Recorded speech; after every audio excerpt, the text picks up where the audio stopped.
Good evening everyone, মৌসুমি লাইফস্টাইলে আরও একটি ব্লগে তোমাদের স্বাগত।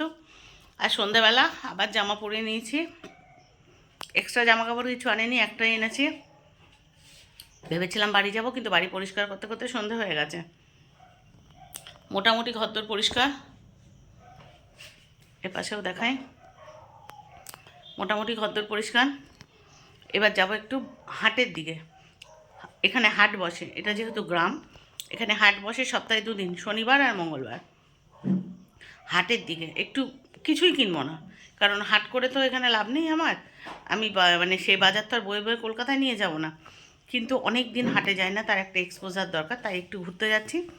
আর সেই সাথে তোমাদেরকে হাটটাও শেয়ার করতে যাচ্ছি।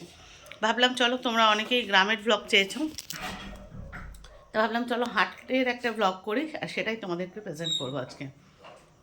চলো সন্ধেবেলার হাটটা দেখাবো, যেহেতু সকালে যখন এসেছি, সকালে চলে পাইকারি হাট, যেটা শেষ হয়ে গেছে, আর সন্ধেবেলা চলে খুচরো হাট, মানে রোজকার লোকে যেমন কেনে, আর পাইকারি হাট হচ্ছে যারা ব্যবসা করে তারা কেনে। তো খুচরো হাটটাই শেয়ার করি, অন্য কোনো একদিনকে তোমাদের সাথে পাইকারি হাটটা শেয়ার করব। চলো সঙ্গে থাকো। সন্ধ্যা হয়ে গেছে তো বললাম তোমাদের। দেখো শহরের বিকালের আকাশ আর গ্রামে কত সুন্দর না, ফ্রেশ। আর এই দেখো উঠোন টুঠোন মোটামুটি পরিষ্কার হয়েছে। আর এখানে না 2টো কুমড়ো গাছ হয়েছিল, গাছগুলোকে আমি নষ্ট হতে দেইনি, রেখে দিয়ে এখানে এই যে ডাল ডোল দিয়ে রেখেছি এর উপরে বেয়ে ওঠার জন্য। আর এই যে আমাদের এখানে এই চারপাশ, তখন তো সকালবেলা যখন এসেছিলাম বিচ্ছিরি জঙ্গল ছিল, দেখাবো কি, 5 দিয়ে সিমেন্টের রাস্তা। বাকি আছে এই চালাটার অবস্থা খুব খারাপ, এটার একটা ব্যবস্থা করতে হবে। দেখা যাক, এটা এবার আর হবে না, পরের বারে এসে ব্যবস্থাটা করতে হবে। কত ভালো লাগছে না সন্ধ্যাটা, ভীষণ ভালো লাগছে। তোমাদের দাদা দেখা এখন বেরোনোর সময় পেল না। চলো যাই, যেতে যেতে তোমাদের পাড়াটাও দেখাবো। যারা আমার পুরনো বন্ধু তারা ইতিমধ্যে দেখে ফেলেছো পাড়াটা, কিন্তু যারা নতুন বন্ধু তারা তো এখনও দেখোনি, তাই তাদের জন্য আবার এই ব্লগটা থাকলো। না বেশি ডালা দিতে হবে না, চাবি নিও, সঙ্গে থাকো। তো যথারীতি বেরিয়ে পড়েছি। ও খারাপ, ছাড়ো। এখানে স্ট্রিট ল্যাম্পগুলো নামেই আছে, কোনো কাজের নয়। রাস্তার পাশে পোস্টও আছে, স্ট্রিট ল্যাম্প। আর সবচেয়ে বড় কথা, এখানে কী নিয়ে বেরোতে হয়েছে জানো, টর্চ লাইট। কারণ এখানে লোডশেডিং হয় ভীষণ, টর্চের অভ্যাস তো ভুলেই গেছি। আর ওই যে চলো,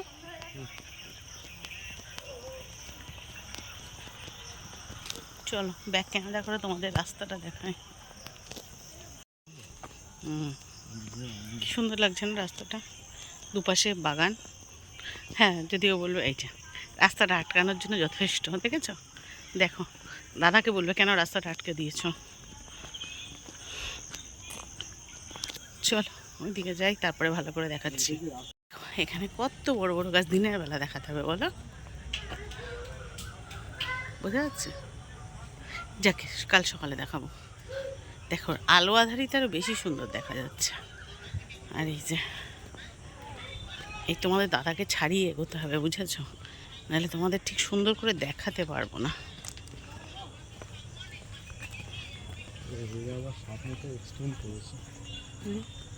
ও এটা পরে করেছে বাড়িটা, হ্যাঁ ওই অবধি করা ছিল বাড়িটা।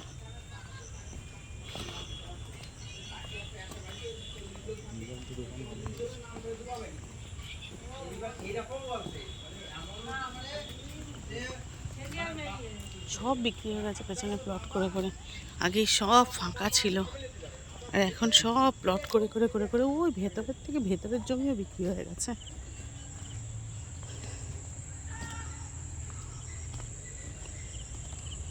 চলো সামনে ওই যে যাচ্ছে, ওটা হচ্ছে গাড়ির রাস্তা, আর এগুলো হচ্ছে পাড়ার রাস্তা। ভালো, আশা করি সবার খুব ভালো লাগছে।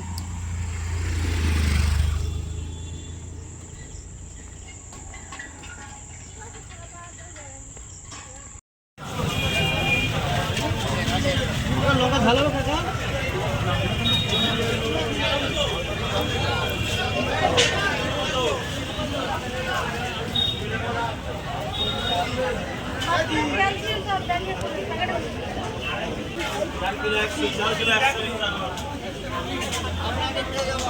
এই জিলেপি নেবে? জিলাপি কড়া কড়া দেখে অল্প।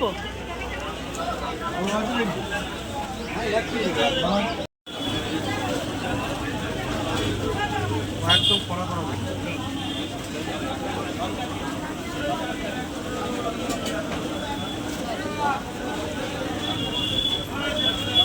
কত দেবো বাবু?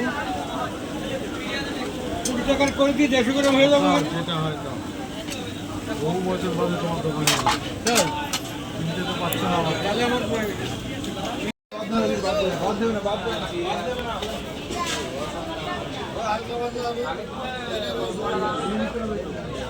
একটা পাকা পেঁপে দেখো না, যদি দেশি পেঁপে পাওয়া যায়।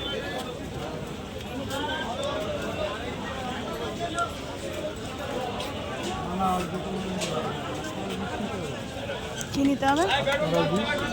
হ্যাঁ, ঘাস মারার বীজ। ঘাস মারা সে তো ঘাসের দোকানে, কোন দোকান? সারের দোকানে। ওইখানেই তো আছে, এখানে পাবো না। কোথায়? ওটা তো চালের দোকান। ওটা কি বীজের দোকান? চলো।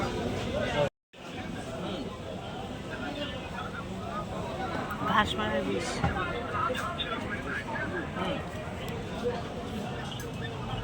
তোমার একদম ইয়ে কচি হবে মটরটা, একদম কচি, একদম কচি। ওই জন্য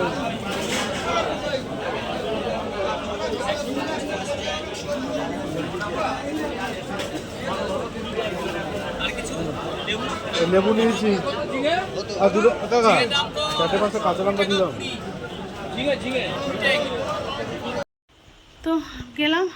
এখানে তো গ্রামের বাজার বোঝো, সন্ধে হয়ে গেছে, তাতেই বাজার অর্ধেক উঠে গেছে। সেভাবে বাজার পাইনি, বিকালে যাওয়া উচিত ছিল, কিন্তু এত ক্লান্ত লাগছিল, এত ক্লান্তি লাগছিল যে বিকালে বেরোতে পারিনি। সেভাবে বাজার কিছু নেই যে তোমাদের শান্তি মতো দেখাবো। আবার আসবো, তোমাদের অবশ্যই শেয়ার করব। আর সেই আগের কথা মনে পড়ে গেল, যখন এখানে থাকতাম সন্ধ্যাবেলা হাটের দিন তোমাদের দাদা বাজার করার সময় জিলাপি নিয়ে আসতো। ইচ্ছা করলো জিলাপি খেতে সেই দোকানে। তো আমাদের গাঙ্গুলি বাগানে তো এক একটা জিলাপি হচ্ছে 10 টাকা, এখানে 5-6টা জিলাপি দিল 20 টাকা। আমাদের দাদা বললো 5-6টা জিলাপি দাও, 5-6টা জিলাপি 20 টাকা মাত্র। তো গরম গরম জিলাপি খাবো, এখনও ঠোঙা থেকে ঢালিনি, কারণ আমি এসে জামা কাপড় ছেড়ে হাত মুখ ধুয়ে ফ্রেশ হয়ে বসেছি। তোমাদের দাদা গেছে এবার হাত মুখ ধুতে, ও এলে তারপর গরম গরম জিলাপি খাবো অনেক দিন বাদে। ওখানে এরকম গরম ভাজছে আর তুলে দিচ্ছে, যেগুলো মেলায় পাওয়া যায়, ওখানে এরকম পাওয়া যায় না। ওখানে তো মিষ্টির দোকানে জিলাপি ভেজে সুন্দর করে রাংতা মুড়ে রেখে দিয়েছে, সে কি আর এই যে গরম গরম ভাজা জিলাপির যে মজাটা, সেটা তো আর পাওয়া যায় না। চলো জিলাপি টিলাপি খেয়ে আবার আসছি, রাত্রে রান্না করতে হবে, কিচ্ছু নেই, দেখা যাক কিছু করি। 4টে ডিম নিয়ে এসেছি আসার সময়, তো দেখা যাক ডাল আর ডিম ভাজা এরকম কিছু একটা করতে হবে। চলো সঙ্গে থাকো। বাজার থেকে এসে রান্না বান্না করে ফেলেছি। আর এখানে তো বুঝতেই পারছো গ্রাম্য অঞ্চল, একটু মশারি সাইড করে ব্যবস্থা করছে তোমাদের দাদা।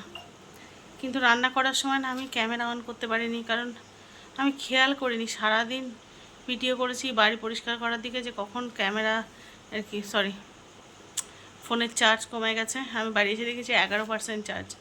তো চার্জে বসিয়ে রান্নাটা করলাম। তা ভাবলাম চলো খেতে দেবো, তার আগে তোমাদের সাথে একটু রান্নাটা শেয়ার করি। চলো তোমাদেরকে দেখাই।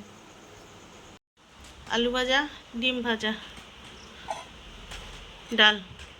এর নিচেই রেখেছি, এখানে তো টেবিল নেই, আছে অবশ্য ওই ঘরে, কিন্তু সে ভালো নেই। আর ওই যে ওটা বড়, এটা হচ্ছে ভাত। প্রায় 1.5 বছর বাদে এলাম, তো বাড়ি থেকে চাল ডাল আলু গুছিয়ে এনেছিলাম, আর বিকালবেলা বাজারে গেছিলাম, 4টে ডিম নিয়ে এসেছি, ওই তাই রান্না করলাম। আপাতত তো চলুক, পরে দেখা যাবে। এটাও যথেষ্ট ভালো খাবার, বলো, ঘরের খাবার। হ্যাঁ, তোমার দাদা পাশ থেকে বলছে অসাধারণ, ডাল আলু ভাজা ডিম ভাজা, যাকে প্যাক দিক আর যাই দিক, ঘরের খাবার ঘরেরই হয়, তাই না বলো? বলছে বিরিয়ানি খায় না, কিন্তু জীবনে খায় না, বিরিয়ানি গন্ধ সহ্য করতে পারে না, কিন্তু সন্ধ্যা থেকে পেছন লেগেছে আমি বিরিয়ানি খাবো। যাকে কলকাতায় বসে বিরিয়ানি খায় না, আর নাকি গ্রামে এসে গ্রামের বিরিয়ানি খাবে, মানে ঢপের একটা জায়গা আছে নাকি। চলো খেতে দিই, আমার পরে আসছি। বন্ধুরা বিছানা থেকে ঘুম থেকে উঠে গেছি বুঝতেই পারছো, কিন্তু পেছনে মশারিটা খোলা হয়নি। মশারিটা এইভাবে দিয়ে রেখেছিলাম কারণ জানলাগুলোর অবস্থা খুব একটা ভালো না। আর এখন বাজে 7:30, আমি ঘুম থেকে অটোমেটিক্যালি উঠে গেছি। আর এখানে আমি যখন থাকতাম, আমার যে বৌদি একটু কাজকর্ম আমায় সাহায্য করতো, সে বৌদি সকালবেলা চলে এসেছে। ওর ডাকে ইনফ্যাক্ট ঘুম ভেঙেছে। কাল রাত্রে কতগুলো ভিজিয়ে রেখেছিলাম, ও সেগুলো কাচলো, আবার কটা কাচবে, ঘরটা পরিষ্কার করবে। ঘরটা মানে ঝাড়ঝুট দিয়েছে, একটু ভালো করে মোছাবো। আর ওদিকে আমি বসিয়েছি চা।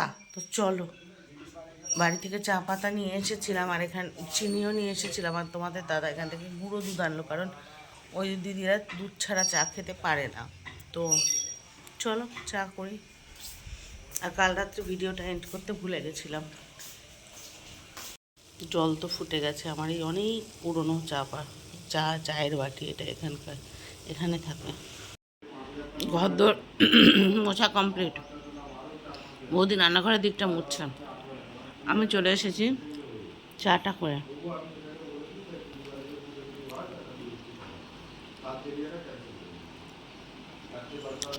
চলো চা খেয়ে নি। 3 কাপ চা, তোমার দাদা আর আমার আর ওই বৌদি।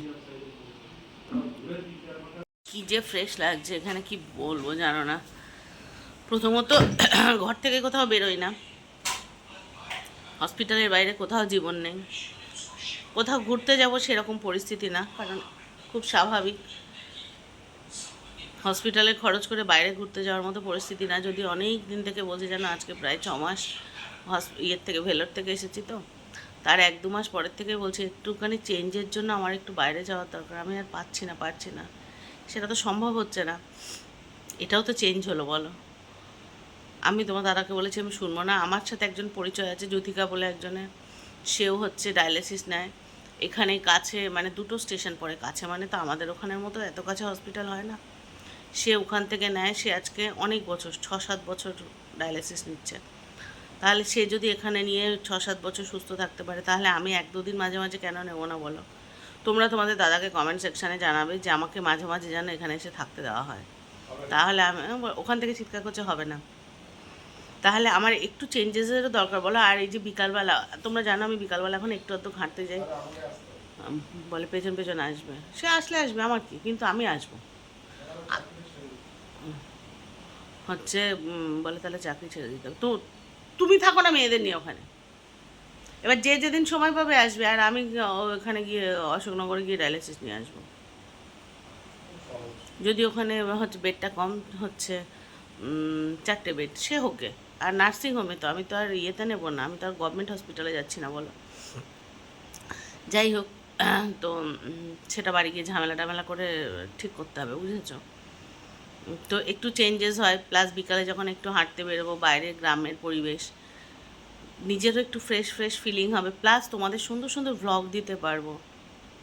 আর দেখো এখানে কিন্তু আমার অসুবিধা হবে না, আমি এসে থাকলে ওই বৌদি আমাকে কিন্তু কাজ করে দিয়ে যাবে।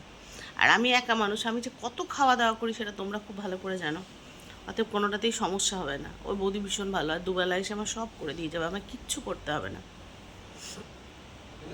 জানো তো, মাম কিন্তু বড় হয়েছে এই বৌদির হাতে। মাম ভীষণ ভালোবাসে আমাকে। কালকে আসতেই বলছে, ও দিদি মাম কত বড় হয়েছে। মাম যখন খুব ছোট ছিল তখন এই বৌদি আমার বাড়ি কাজে ঢোকে, মানে প্রায় ধরো 2-2.5 বছর বয়স। আর মাম ওর গায়ে মাথায় বাইতো, আর মামের যেরকম লম্বা চুল, এই বৌদির ওরকম লম্বা চুল। বাইরে দাও এবার, বাইরে দাও, যেখানে। হ্যাঁ হ্যাঁ করেছি জানো, ক্যামেরাটা অফ করে দৌড়েছি। বৌদি বলছে যে ওদেরই আমি চলে যাচ্ছি, তোমাদেরকে দেখানো হলো না। যাই হোক, ওরা ব্যস্ত থাকে তো, আরও 5টা বাড়ি কাজ করে। আমি ভুলে গেছি ওকে টাকা দিতে হবে, মানে আমার একটু কোনো কিছু, আমি কিন্তু টাকা এখানে নিয়ে বসে আছি। ওকে যে টাকা দেবো, খেয়ে তোমার দাদা বলছে কি ওকে টাকা দিলে না, ওই যে ও দিয়ে আমি একদম ভুলে গেছি। আমি ভেবেছি আমি টাকাটা নিয়ে বসে আছি, আমি ওকে দিয়ে দিয়েছি, কিন্তু টাকাটা কিন্তু আমি ব্যাগ থেকে বের করে পাশে রেখে দিয়েছি। মানে বোঝো আমার অবস্থা। যাই হোক, ওই জন্য ক্যামেরাটা ফেলে রেখে আগে দৌড়েছি ওকে টাকা দিতে, কারণ ওরা তো ব্যস্ত বলো। ও ওর সকালবেলা 2বারই কাজ হয়ে গেছে, কিন্তু এত সকালে আর 3বারই কাজ করে। এখানে গ্রামে তো লোক সব অতবারই কাজ করায় না। এবার যে বাড়ি যাবে সেই বাড়ির ভদ্রলোক নাকি ও গিয়ে কাজকর্ম করে দিলে ওই ভদ্রমহিলা রান্না করেন, তারপরে তিনি অফিস যান, সেই জন্য তারা রয়েছে, খুব স্বাভাবিক না। তারপরে ওর ঘরে ওর প্রায় মানে অলমোস্ট অন্ধ শাশুড়ি আছে, সব কাজ করে টরে তাই আসে, আবার গিয়ে রান্না করে তাকে খেতে দেয়। তো যেটা বলছিলাম, মামকে ভীষণ ভালোবাসতো, ভীষণ, ইনফ্যাক্ট ভালোবাসে। মাম কদিন আগে বলছে, ও মাসি মাসি কেমন আছে, কতদিন দেখি না। আর ওই বৌদির বড় লম্বা লম্বা চুল। আর ওই ছোটোবেলায় মাম কী করতো, ওই বৌদি এসে বিকালবেলা কাজ টাজ করে বসে বসে আমার সাথে টিভি দেখতো, 1.5-2 ঘন্টা বসে বসে টিভি দেখতো। আর মাম ওর গায়ে মাথায় বাইতো, ওর চুল নিয়ে খেলা করতো, ওর চুল বেঁধে দিত, কখনো আঁচড়ে বেনি করছে, কখনো আঁচড়ে খোপা করছে। তো আর সে মামের চুলও সেরকম লম্বা লম্বা হয়েছে। আর কালকে মামকে ভিডিও কলে দেখিয়েছি, দেখানো বলছে, ও মাম তোমার চুল বড় হয়েছে? তা মাম বলছে, হ্যাঁ মাসি আমার চুল না এখন অনেকটা লম্বা। বলছে, আমায় দেখাও দেখাও তোমার চুল কতটা লম্বা হয়েছে। কতক্ষণ ওরা ভিডিও কলে গল্প করলো। যাই হোক, দেখি, মানে বেশ বেলা হয়েছে। একজন দাদা আসবে বলেছে, ওই বেসিনের কলের ইয়েটা নষ্ট হয়ে গেছে, ওই যে পাইপ যেটা থাকে না, ফেটে ভীষণভাবে জল পড়ছে। বৌদি বাসন মাজতে গিয়ে দেখলো। চলো, আসছি আবার পরে। আচ্ছা, খেয়াল করে দেখলাম কালকে হাটে কি কিনেছি তোমাদের সাথে শেয়ার করা হয়নি। ওখানে যা মানে কিনবো না তো বললাম, কিন্তু গিয়ে দুটো জিনিস দেখলাম আমার খুব ভালো লাগলো, কিনে নিয়ে এসেছি নিয়ে যাওয়ার জন্য। অবশ্যই এখানে তো আর আলাদা করে রান্না করবো না, সম্ভব নয়। দাঁড়াও দেখাই। এক তো বেল, গাছ পাকা বেল, বলবে মৌসুমি ওখানে পাওয়া যায় না। পাওয়া যায়, আমাদের ওখানে থাই বেল বেশি পাওয়া যায়, এই দেশি গাছ পাকা বেল খুব কম পাওয়া যায়। দেখো, বোঝাতে পারছি না, ক্যামেরাতে কালারটা দেখো কি সুন্দর কালারটা এসেছে। এটা একটা নিয়েছি, গলার অবস্থা খারাপ। আচ্ছা, কে কে এটা খাও আমাকে জানিও, হ্যাঁ। পাকা পটল, যেটা আমি ওখানে একেবারেই দেখতে পাই না, আমার ভীষণ ভালো লাগে পাকা পটল। এটা যেদিন রান্না করবো তোমাদের রেসিপি শেয়ার করব। তো এতটা পাকা পটল এটা নিয়েছি। আরও একটা, সেটাও পটল, বলবো এটাও কি পাও না। এই দেখো, কচি কচি দেশি পটল, একদম ছোট ছোট। এটা পোস্ত খাবো, মানে কতটা ছোট দেখো। এটা পোস্ত খাবো, ওখানে পাওয়া যাবে না। এই দুটো জিনিসই নিয়েছি, আর কিছু নেইনি।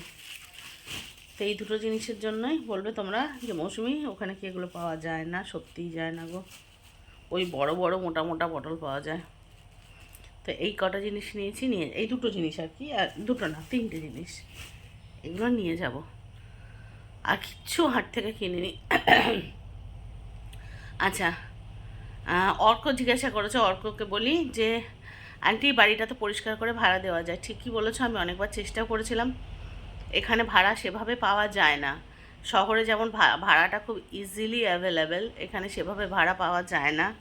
সেই জন্য বাড়িটা পড়ে থাকে, মাঝখান থেকে মেনটেন্যান্সের গণ্ডগোল হয়। আমি কালকেও কয়েকজনকে বলেছি যে দেখো না, যদি একটা ঘর বন্ধ করে রাখবো, মাঝে মাঝে আমি আসবো, বাকিটা ভাড়া দেওয়া যায় কি না। আমি জানি না দেওয়া যাবে কি না, গেলে তো ভালোই হয়, আমার দুটো ওষুধ কেনা হলেও কেনা হয় না। কিন্তু সেভাবে আমি পাইনি, রেসপন্স পাইনি। তার চেয়েও বড়ো কথা, আমি বাড়িটা অনেক দিন থেকে বিক্রি করে দিতে চেয়েছিলাম, যে যদি বিক্রি করে আমার চিকিৎসাটা নিশ্চিন্তে চলে। কিন্তু সত্যি কথা বলতে কি জানো তো, এদিকে জমির দাম একেবারেই নেই, একেবারেই নেই, মানে একেবারে তলানিতে, একেবারে তলানিতে। তার মধ্যে আমরা যে পাড়াটায় থাকি, এই পাড়া মানে সরি থাকি তো না, মানে যে পাড়াটায় আমার বাড়ি, এই পাড়ার 99% মানুষ বাংলাদেশের লোক, বাংলাদেশ থেকে উঠে এসে এখানে বসতি স্থাপন করেছে। আর বর্তমান পরিস্থিতিতে এইখানে, এইখানে নয় মানে সারা পশ্চিমবঙ্গে জানো কীরকম একটা পরিস্থিতি চলছে। তো বাড়ি বিক্রি করার এখন কোনো সম্ভাবনাই নেই, কোনো সম্ভাবনা নেই। কারণ এ পাড়ায় বাড়ি বিক্রি হলে একমাত্র বাংলাদেশিরা এলেই বাড়ি কেনা হতো, সেটা সম্ভব নয় এখন। আর এই পরিস্থিতিতে বাড়ি বিক্রি হচ্ছেই না। গত 1.5 বছর ধরে চেষ্টা করে যাচ্ছি, কোনোভাবে মানে যা এক্সপেকটেশন তার হাফ দামেও বাড়ি বিক্রি হচ্ছে না, এরকম একটা পরিস্থিতি। তো সেটাকে কি করব বলো, মেয়েদের তো সব কিছু একেবারে শেষ করে দিয়েছি, কিছুই নেই, মানে একেবারেই আমি জিরোতে দাঁড়িয়ে আছি, মেয়েদের সব কিছু শেষ করে দিয়ে। সেখানে এইটুকুও যদি, যেটা 10 টাকা দাম সেটা যদি 4 টাকায় বেচতে হয়, 4 টাকাও পাওয়া যাচ্ছে না, তখন বুঝতে পারছো ওদের ভবিষ্যৎটুকুও শেষ করে দিয়ে যাচ্ছি। তাই ভাবছি যে থাক, না হয় ওরাই ভবিষ্যতে যদি কোনো দিন দাম ওঠে সেদিনকে বিক্রি করবে। অতএব আমি জানি না যে আদতেও সত্যি কোনো দিন এবারে আমি বিক্রি করতে পারবো কি না। তো পারি না পারি, ওই মাঝে মাঝে কোথাও তো ঘুরতে যেতে পারি না, এখানেই না হয় একটু চেঞ্জেসের জন্য থাক, সেটাই। কারণ এবার তোমরা আমার পরিবারের অংশ, তাই জানার অধিকার তোমাদেরও আছে, তাই সবটা তোমাদেরকে খুলে জানালাম।